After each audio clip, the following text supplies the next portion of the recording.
우리 고향에서 말로 할 것 같으면 키도 작고 등치도 작은 사람이라 말씀.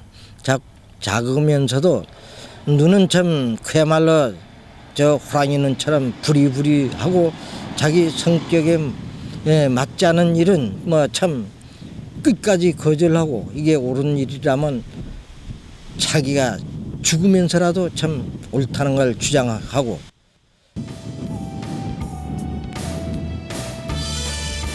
제주에는 오직 사람들의 입에서 입으로 전해 내려오는 한 남자의 얘기가 있다. 역사의 바람 앞에 큰 뜻을 품고 민중을 지키기 위해 끝까지 싸우다 죽었다는 그 남자의 전설은 또 다른 바람이 되어 오늘도 제주 땅을 흐르고 있다.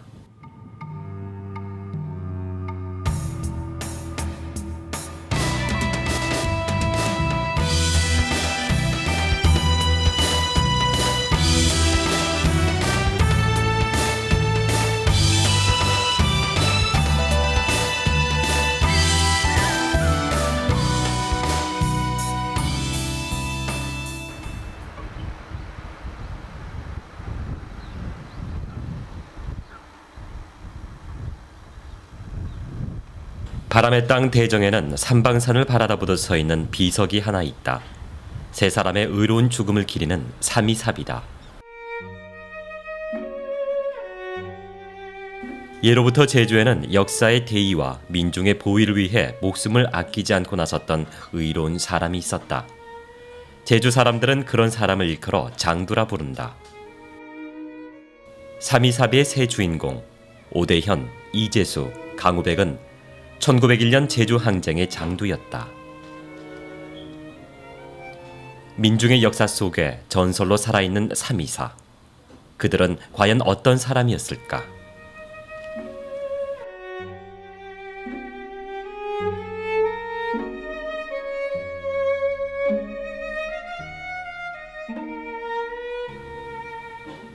이들은 모두 그저 평범한 제주 도민이었다. 굳이 다른 이름을 붙이자면 마을 청년이요, 향리요, 이장일 뿐이었다.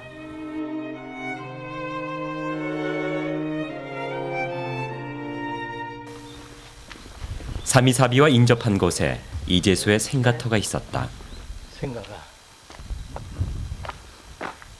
여기 전체가 아니고 여기 조그만하게 이제 집이 있어, 초가집이 있어놨는데 그 이제 삼이사가 장도로 나섰던 1901년의 제주 항쟁은 이재수 난이라고도 불렸다. 사진 한 장 남아있는 게 없어 어떻게 생겼는지 그 얼굴을 알 길 없는 이재수.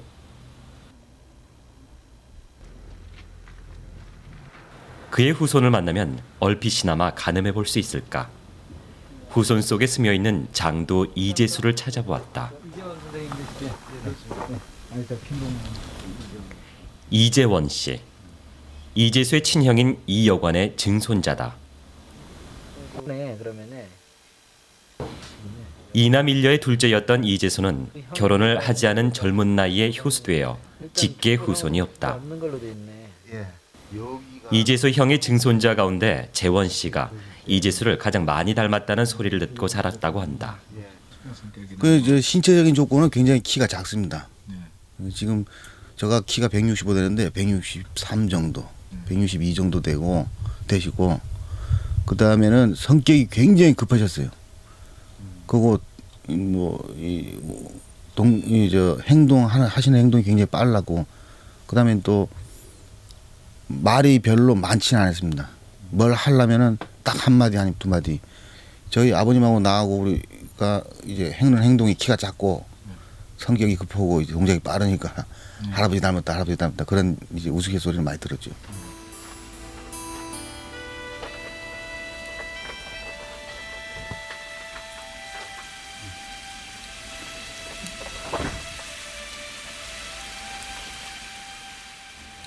재원 씨는 이재수의 여동생 이순옥이 썼다는 이재수 실기의 원고를 간직하고 있었다.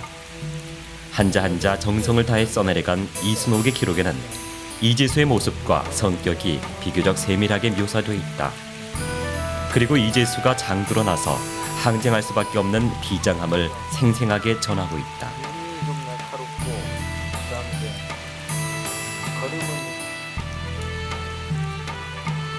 이순옥은 장두로 나섰던 이제수의 역사적 진실을 밝히기 위해 1932년 일본에서 이제수 실기를 발간했다. 이제수를 비롯한 세 장두와 그들이 이끄는 당시의 제주 민중들은 왜 목숨을 버릴 각오로 항쟁해야 했을까? 1901년을 전후한 당시의 제주 상황을 들여다보자.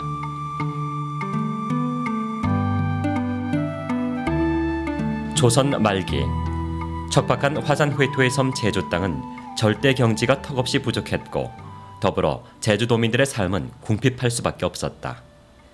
게다가 대부분의 토지는 관둔전, 궁방전, 목장토 등과 같은 국가 소유로 되어 있는 공유지이기 때문에 이를 빌려 경작해야 하는 도민들의 고충은 극에 달해 있었다.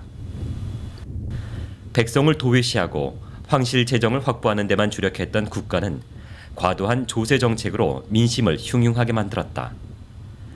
도민들은 당시의 열악한 생활 조건에서 벗어나기 위해 중산간 지대 토지를 개간해서 경작했다.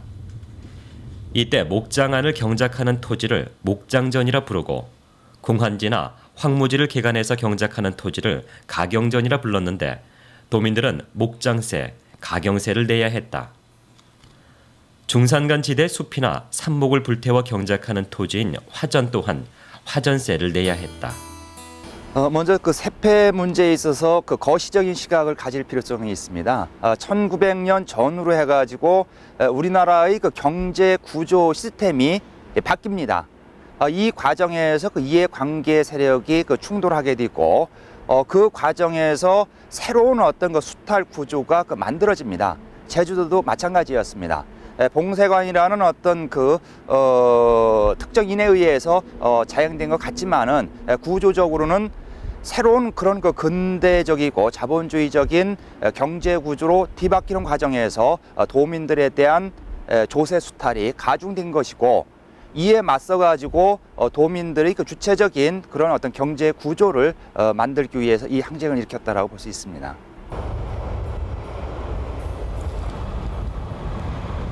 19세기 과도한 조세 정책과 더불어 이루 말할 수 없는 부정부패로의 방법으로 자행되는 조세 수취원들의 중간 수탈로 극심한 고통을 겪고 있던 제주 도민들은 양재해 모변 사건과 임술 밀란, 방성 칠란 등 두 차례 걸친 대규모 밀란으로 저항을 계속해왔다.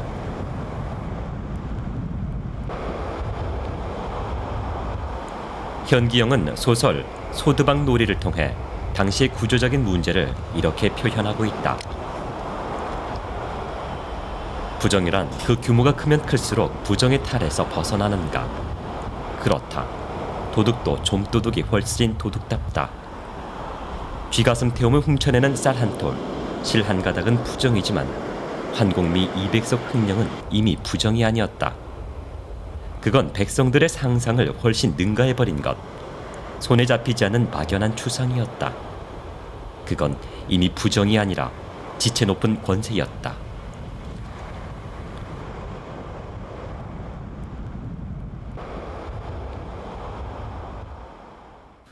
권력층의 부정부패한 수탈은 1886년 한불수호조약과 1896년 교민조약 등으로 선교와 신앙의 자유를 획득한 프랑스 천주교의 제주 입도와 맞물리면서 제주 민심을 더욱 흔들어 놓았다.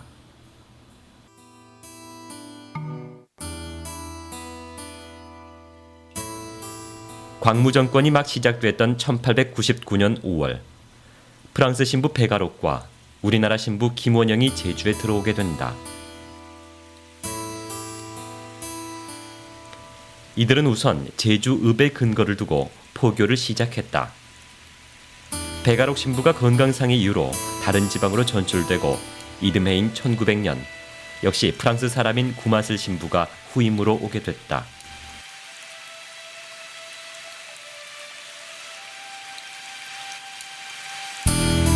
제주에 온 신부들은 제주 성내와 서홍리에 교회당을 세우고 큰 마을에는 공소를 두어 포교했다.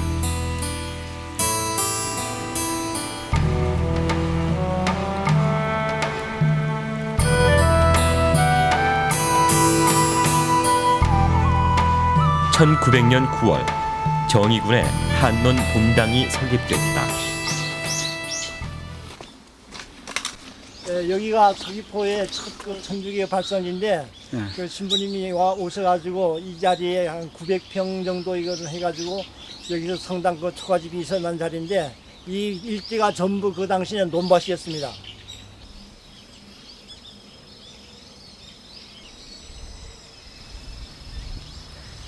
이 무렵 봉쇄관 강봉헌이 제주에 파견된다. 1900년 10월에 제주에 들어온 강봉헌은 제주도에서 전권을 행사하면서 징세가 가능한 거의 모든 토지와 산물을 조사해 과중한 세금을 부과했다. 또한 종래 도민들이 보유하고 있던 경제권, 마름권, 조세 징수권 등에까지 간섭해 임의로 바꾸거나 천주교인들에게만 이권을 주었다. 제주에 들어온 천주교는 1901년 봄 2년 동안의 포교로 292명의 영세자와 1000명이 넘는 예비신자를 배출했다. 이는 당시 제주 인구의 2.5%에 달하는 것으로 놀라운 양적 교세 확장을 이룬 셈이다. 문제는 천주교인이 된 동기와 목적이 순수한 종교적 차원도 있었지만 대부분 치외법권적인 특권을 누리는 신부를 배경으로 이루어졌다는 데 있다.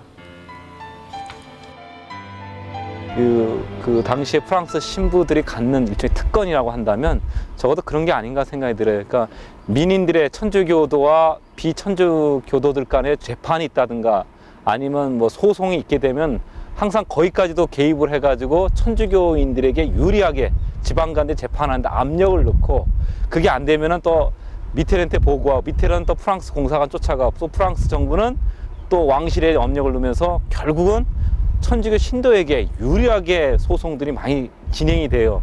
그걸 봤을 때 많은 사람들이 천주교만 들어간다면 모든 문제 해결된다 이런 생각을 갖게 됐던 게 아닌가.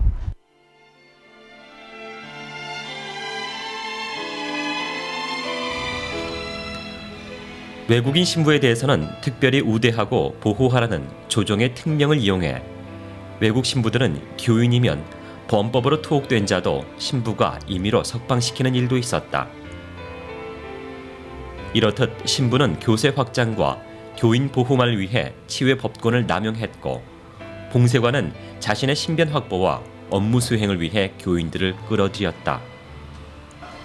교인들은 신부와 봉쇄관이라는 두 개의 절대 권력을 바탕으로 특권을 향유하는 새로운 지역 세력으로 급부상했다.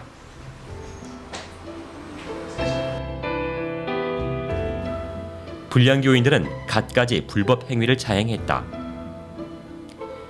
당시 교패에 대해 기록하고 있는 보고서 3군 교패 성책은 그 불법 행위들을 이렇게 전한다.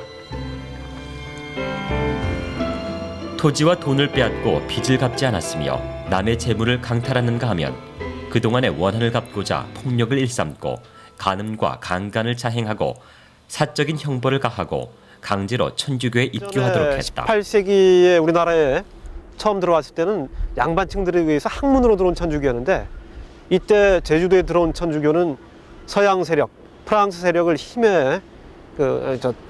힘으로 갖고 있는 그와 같은 사회 세력으로서 들어왔다는 것이죠.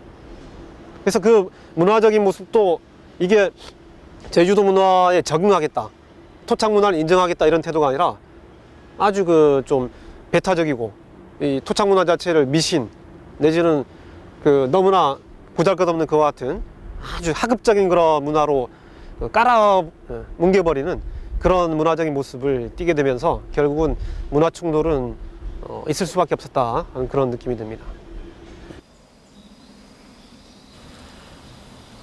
도민들이 천주 교인들에 의해 당하는 가장 충격적인 폐해는 토착 신앙과 문화를 파괴하는 것이었다. 이 시기의 교인들은 도 전역에 걸쳐 수십 군데 당목을 잘라내고 당을 불태웠다.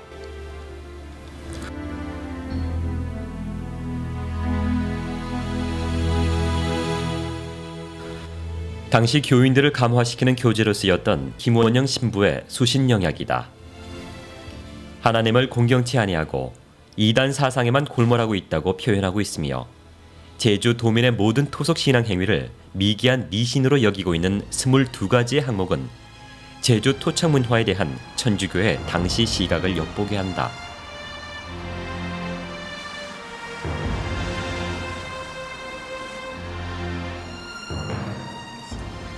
특히 제주도에서는 이제 가톨릭 그 이데올로기와 민중 이데올로기가 이제 부딪혔던 것이죠.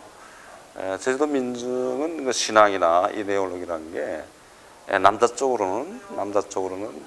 쪽으로는 유교 이데올로기, 유교적 이념이 체계가 있었던 것이고, 또 부녀자들 쪽으로는 또 요새 소위 말하는 그 무속신앙이 그런 신앙 체계가 있었던 것입니다.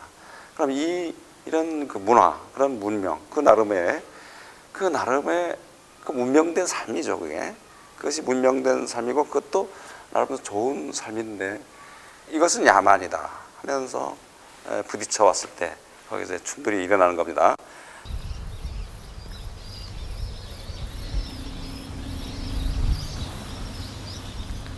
서귀포시 효돈동.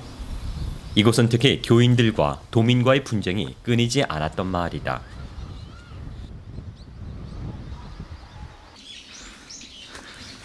당시 마을제를 지내던 포제단은 교인들에 의해 불태워지고 파괴됐다. 옛 포제단이 있던 자리에는 밑단만 남은 단석이 당시의 상황을 전해주고 있다.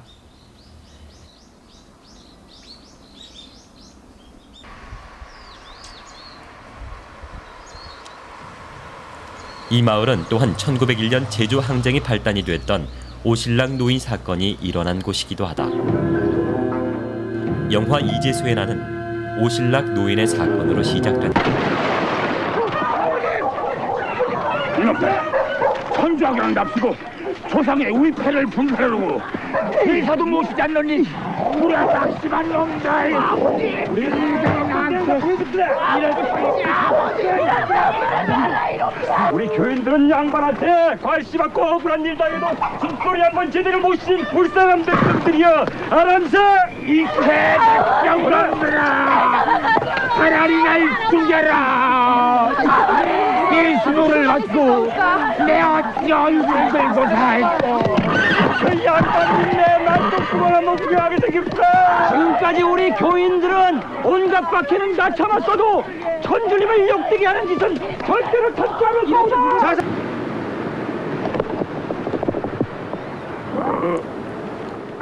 영화는 천주교 측의 기록에 따라 오신락 노인이 자살하는 것으로 설정되었다. 남들이 자살했다고 하겠죠, 그래. 그러나 우리가 볼 때는 그 사람이 이제 그 끌려 들어갈 때 이 댕기 머리를 말 꼬리에다가 매달려가지고 끌고 들어갔거든. 그렇게 우리가 알고 있는데,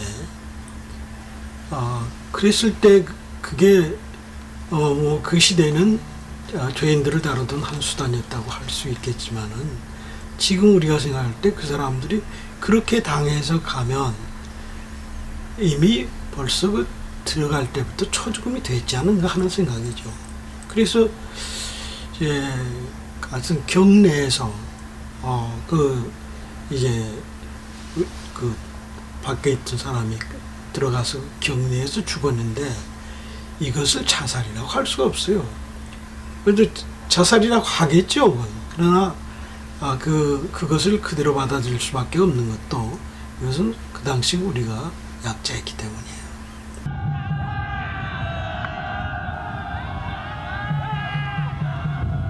세패와 교패가 극에 달한 1901년 4월, 대정 군수 최구석과 향장 오대연 등 대정군 상층민을 중심으로 상무사가 조직된다. 더 이상 시간이 없다.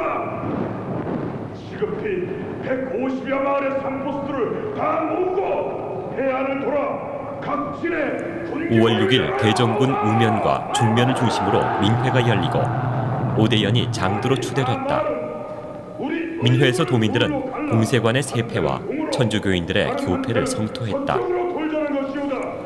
편한 대로 동진 서진이라 부릅시다.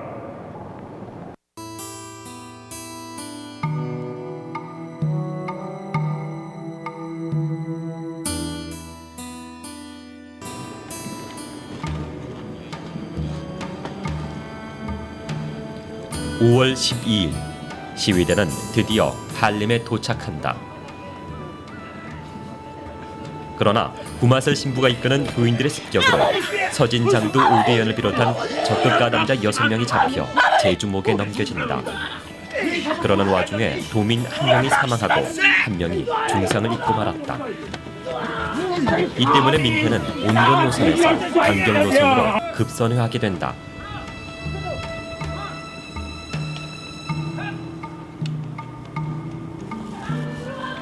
도민들은 서쪽과 동쪽 두 방향으로 나눠 제주성을 향했다. 다른 도민들도 속속 모여들어 그 수가 점점 불어났고 결국 전도적인 항쟁으로 확장하게 된다. 이때 이재수가 서진의 장도로 나서게 된다. 동진의 장도는 1단계와 마찬가지로 강우백이었다.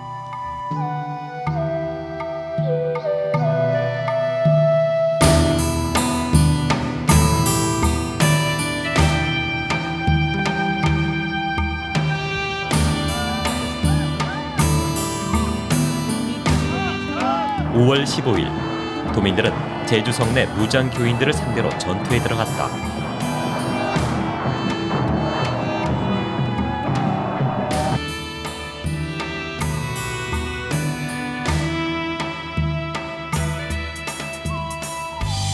무기로 무장한 민군들은 제주성 남문 밖 광양벌 일대에 포진했으나 교인들의 습격을 받고 수명의 사상자를 낸다.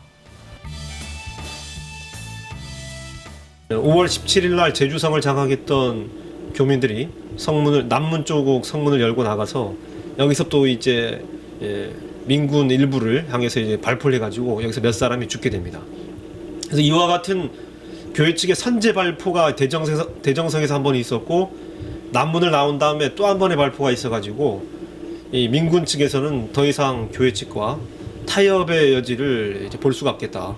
그래서 이 이후에 5월 28일 날 제주성 입성 때까지 치열한 그 접전이 펼쳐지고 결국은 5월 28일 날 성으로 들어간 이 민군이 교민들을 대거 몰살시키는 그런 그 비극적인 결과까지 오게 되는 겁니다.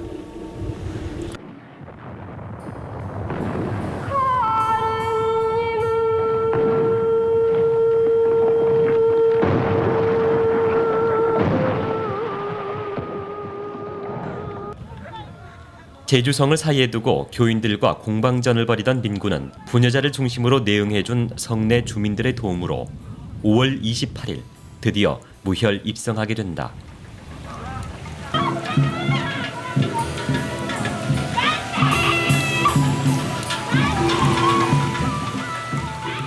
제주성을 점령한 민군은 마을에 숨어있는 교인들을 찾아내 처형하기 시작했다. 이때 죽은 교인의 수는 300여 명에 이르렀다.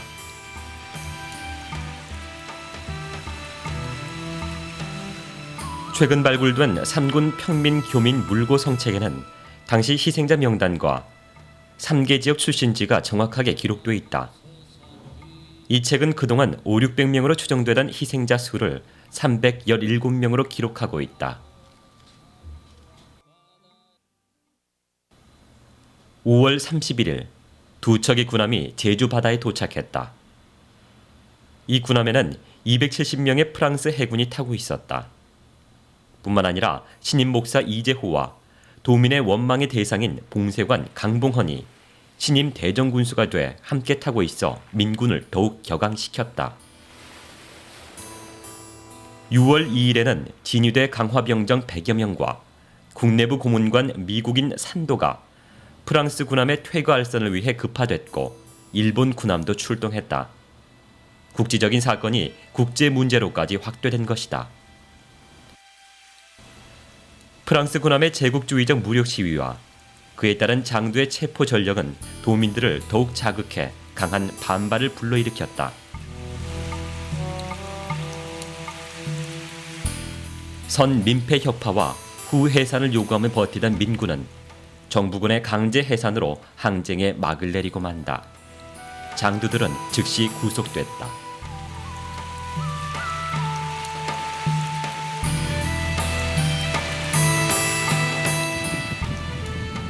1901년 5월 6일부터 6월 11일까지 35일에 걸쳐 전개된 제주 항쟁은 세패와 교패 혁파를 목적으로 3군민이 총봉기에 싸운 무력 항쟁이었다. 6월 17일 도민들은 항쟁의 성과물로 세패를 혁파하겠다는 17개항의 혁파 조항을 얻어냈다. 그리고 7월 2일 프랑스 신부 등과 교패 방지를 목적으로 체결된 12개 조항이 이르는 교민 화의 약정을 얻어낼 수 있었다.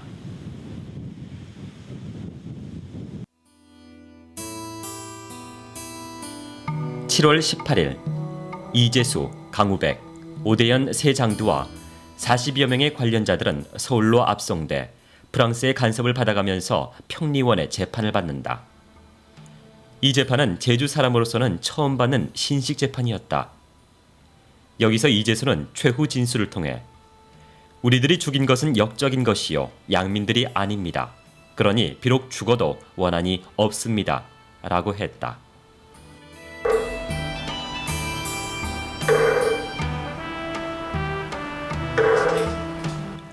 이 재판으로 다른 관련자들은 징역이나 곤장, 무죄로 석방됐지만 세 장도는 교수형을 선고받고 서울에 묻혔다. 세 장도의 죽음으로 항쟁은 끝났지만 제주도민들은 프랑스 공사에게 그들이 요구하는 배상금을 지불해야 했다. 사뭇도민이 균등하게 은으로 6,315원을 거두어 지불했다. 항쟁 당시 희생된 교인들은 황사평에 묘역을 마련함으로써 1901년 제주 항쟁은 사후 처리까지 완계를 짓게 된다. 민군의 주둔지였던 황사평은 항쟁 당시 비살된 교인들의 안식처가 돼 역사의 아이러니를 보여준다.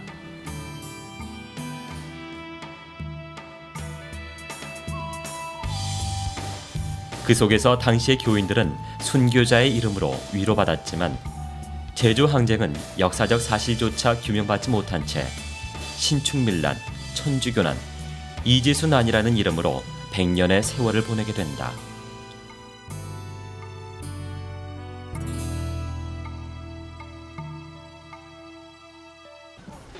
그러면은 지금부터 예정됐던 1901년 제주항쟁 100주년 기념식을 2001년 거행하겠습니다. 5월 100년 만에 1901년 제주항쟁 기념대회가 열렸다. 쓰러져도 다시 일어나는 들풀같이 마른 땅에 뿌리 뻗어 자자손손 이어온 세월은 돌이켜보면 참으로 험한 가시밭이었다. 병안낭상한 자식 새끼들 당돌보다 무정하게 흙에 뒹굴고 애비는 죽창을 들고 여기 모관까지 왔다. 승리의 나팔을 불며 가지고 돌아갈 것은 단 한 번 느껴보는 뜨거운 자유가 아니더냐. 종교에 대해서는 물론 구체적인 언급은 별로 없습니다만 레닌의 제국주의 이론이 이해 12월에는 진실과 화해라는 주제로 1901년 제주항쟁 100주년 기념사업 추진위원회와 천주교 제주교구가 공동으로 학술대회를 개최해 도민들의 주목을 받았다. 대립의 시각과 아집에서 벗어나 역사적 사실을 재조명하고 진실을 규명해보려는 물꼬가 새롭게 트이기 시작한 것이다. 말대로 그 옛날 하나님을 위해 미륵하던 일이 생각난다. 이제는 정말 역할이 바뀌었다.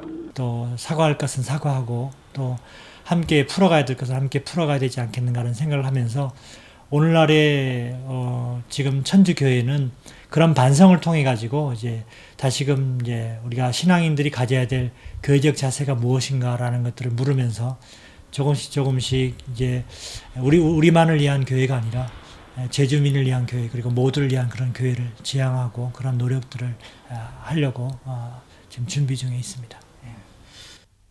우리 할아버지께서 왜 나는 일으키시나 하고 그 나는 일으키신 그 와중에 그 했던 어떠한 행위들 같은 경우는 그런 걸 떠나가지고 그 천주교 쪽에서 그걸 이해를 해주고 그다음에 자기 나름대로 파악을 하고 그런 것 같으면 오히려 우리 쪽에 더 고맙다고 나는 생각을 해야죠. 우리가 포용력이 있어야 되죠.